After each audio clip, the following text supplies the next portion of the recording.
नमस्कार। आज आमर ये कोविड संबंधी आलोचना भितर को दुई तीनोटी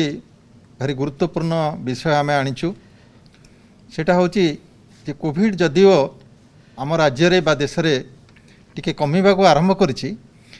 तथापि कोविड परवर्ती समस्या गुड़िक आम पई आउ गोटे समस्या आनी थोइछि। सेगुड़िक केमिति आमे मुकाबिला करिबा आउ सेथिरे कौन कौन आमर भूमिका रही से बाबद में आज आलोचना करने बा जनसाधारण को अवगत करने आम सहित दुई जन वक्ता उपस्थित अच्छा। प्रथम पर्यायर मु आमंत्रण करुछि आपणकर चिरपरिचित प्रोफेसर जयंत कुमार पंडा जे कि internal medicine SC medical college रा हेड ऑफ द डिपार्टमेंट अच्छा सहित प्रथम पर्यायर आलोचना करवा। द्वितीय पर्यायर आमर Bhubaneswar SUM Covid hospital critical care unit रा head of the department professor Banambar Ray आम सहित आसवे। प्रथमे आम प्रथम पर्यायर प्रोफेसर जयंत पंडा सहित आलोचना आरंभ करवा। प्रोफेसर पंडा मु आपण पाखु प्रथम प्रश्न नहीं आसूची जे कोविड परे साधारणतः कौन कौन जटिलता आमर देखा जाउची बा देखा जिबार संभावना रही से बाबद रे टिके हमको अवगत कराइबे। जो माने ये जो कोविड-19 रो रक्षा पाउचंती बा सुरक्षित होई घर को जाउचंती, तापर आमे देखुचे से मानक भितरु किछि लोकंको पाखरे अति शीघ्र अबस होई पड़िबा, राति रे निद न हबा, भोक कमी जिबा, छाती बथा हबा, काश हबा और धईसई लागिबा, पेट काटिबाठू पतला झाड़ा हबा बा कोष्ठकाठिन्य हबा, मुंड बिंधा हबा, चिड़चिड़ा लागिबा, जिनस मने न रहिबा और विभिन्न प्रकार लक्षण जहाँकि आमर खाद्यनली आमर एंडोक्राइन बा अंतस्रावी आमर हृत्पिंड और तासह स्नायविक सिस्टम साथी रिलेटेड ताहा देखा दी थाए। ताकू आमे साधारणतः पोस्ट कोविड बा लॉन्ग कोविड रो आख्या दे थाउ। एठी दीटा कथा आपन कहले, गोटे होची आमे कथा कहूची जे पोस्ट कोविड बा कोविड परवर्ती जटिलता, आ गोटे होची लॉन्ग कोविड बा दीर्घम्यादी कोविड जहाको बेले आमे कहि परिबा।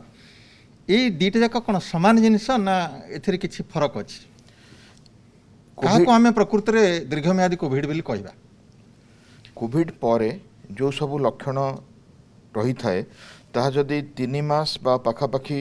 12 सप्ताह जाए रहे ताकू आमे दीर्घम्यादी कोविड बा लॉन्ग कोविड कही थाउ बा पोस्ट कोविड सिंड्रोम कही थाउ। एई साधारण लक्षण सब कोविड परे मासेरु 2 मास भितरे कमी जाई थाए, किंतु किछि लोक एई लक्षण सह से माने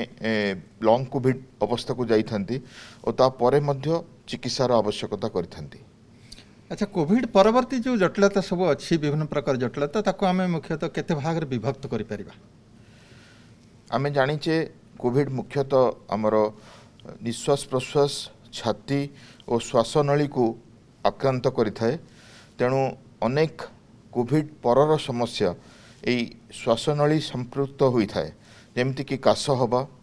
छाती कष्ट हवा, धईसई लागिबा, रोगी किछि बाट चलिले बा सीढ़ी चढ़िले हालिया हो जिबा और तार ऑक्सीजन सैचुरेशन कमी जिबा। एई सब लक्षण हला आमर श्वासनली संपृक्त। ता छड़ा अनेक रोगी अन्य सबु लक्षण रे पीड़ित होइथांती, जेमिति कि मुंड बिंधा हवा, चिड़चिड़ा लागिबा, निद न हवा, जिनस भूली जिबा बा मानसिक अवसादग्रस्त हवा, जोटा कि आम न्यूरोसाइकियाट्रिक प्रॉब्लम्स कही थाउ। भोक न हवा बा बेसी भोक हवा, यह देखा देछि किछि लोकंर ओजन कमी जाउछि, किछि लोकंर ओजन बढ़ी जाउछि। ता छड़ा जो मानकर हृत्पिंड आक्रांत हुए तांकर हृत्पिंडर स्पंदन बढ़ी जिबा, छाती धड़धड़ हवा, छाती कष्ट हवा, ताहा मध्य देखा देछि। एई सबु खाद्यनली, हृत्पिंड, अंतस्रावी, स्नायविक, मानसिक एई सबु लक्षण को आमे जदि गोटे भाग रखिबा, श्वासनली जनित लक्षण को अन्य भाग रखि परिबा। अच्छा, एठी आपण तो बहुत दिन धरी काम कलेनी एससी मेडिकल कॉलेज रे, सेठी बहुत रोगी आसुचंती। आपण को अभिज्ञता कहिबे जे एई जो पोस्ट कोविड कॉम्प्लिकेशन बा कोविड रे परवर्ती जटिलता देखा होची, को प्रकार रोगी बा को बयसर बा को कैटेगरी रो रोगी माने एथिरे बेसी आक्रांत होबार देखा होची? आमे प्रायतः देखुचे वयस्क लोक महिला और जो मानकर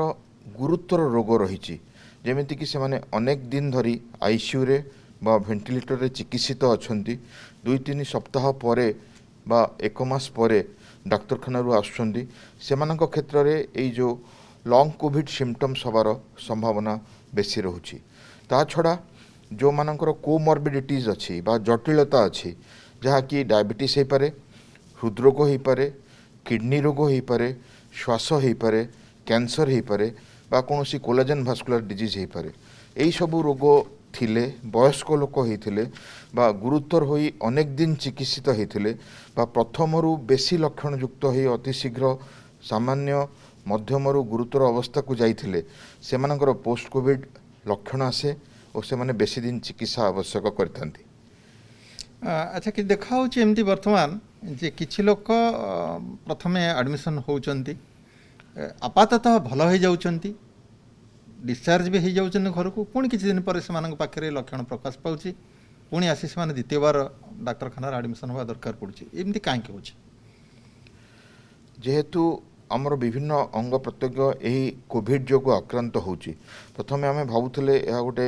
श्वासनली जनित रोग किंतु देखागला मस्तिष्क ठू बृकक जाए यकृत ठारू आमर स्नायु समूह जाए समस्ते कोविड रे आक्रांत होउछंती।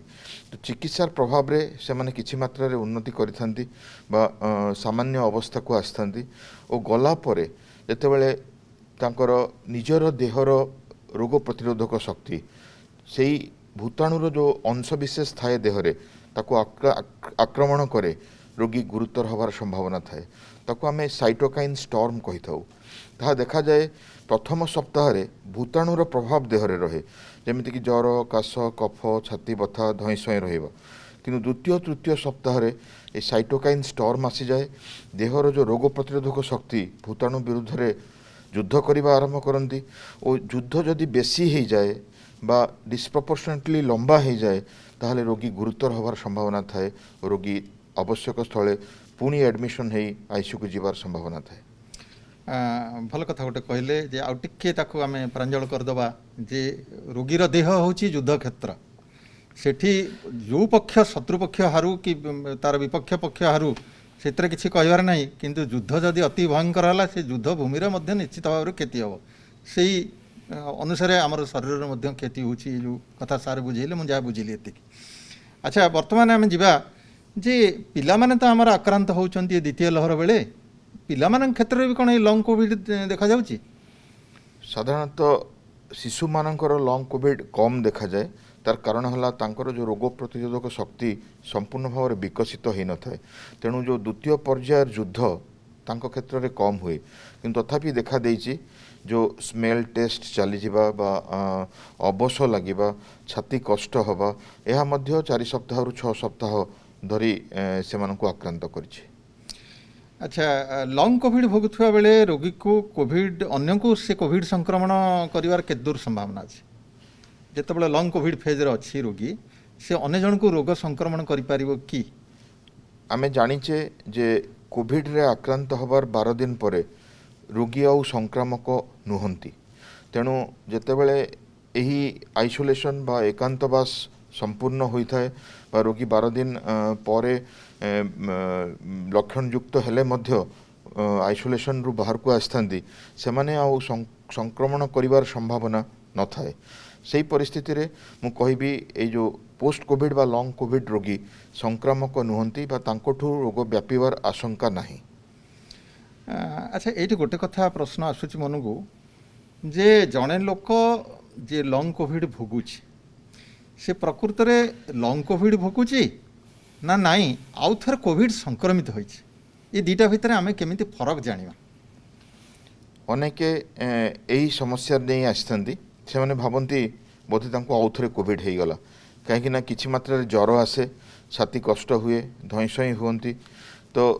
से माने देखुचंती टीका नवा परे बा थरे कोविड हेइथिले मध्ये द्वितीय थर कोविड होउची तो से लक्षण नहीं आम पाखु आस्थांती एठी गोटे जिनस देखिबे एक्यूट फेज रे बा प्राथमिक स्तर रे साधारणतः रेस्पिरेटरी सिम्पटम्स बेसी होता है नाक बंद हवा काश हवा ज्वर हवा देह हाथ गोड़ छेचिकुटी हवा जहाँकि आम प्रोड्रोम कही था कि लंग कोविड रे पेशेंट पॉजिटिव हवार साधारणतः 2 ରୁ 3 सप्ताह पर देखा दिए से लक्षण और से एक्यूट फीचर्स न थाए ये जो ज्वर नाक बंद काश एगुड़ाक न थाए बाकी छाती कष्ट हवा अबस हवा धई सई लगे एगुड़ी को देखा जाए तापरे जदि आपण परीक्षा करेंगे तांकर विभिन्न केमिकल मार्कर्स जहाँकि आम कहू सीआरपी डी डाइमर आदि देखा जाए ताहा मध्य तांकर सेटल डाउन कर जाए थाए बा एक्यूट फेज रिएक्टेंट गुड़ाक बढ़ी न थांती तेणु रोगीर हिस्ट्री रु क्लिनिकल एग्जामिनेशन रु आमर बायोकेमिकल मार्कर्स रु आमे उपनीत हो जे ताहा एक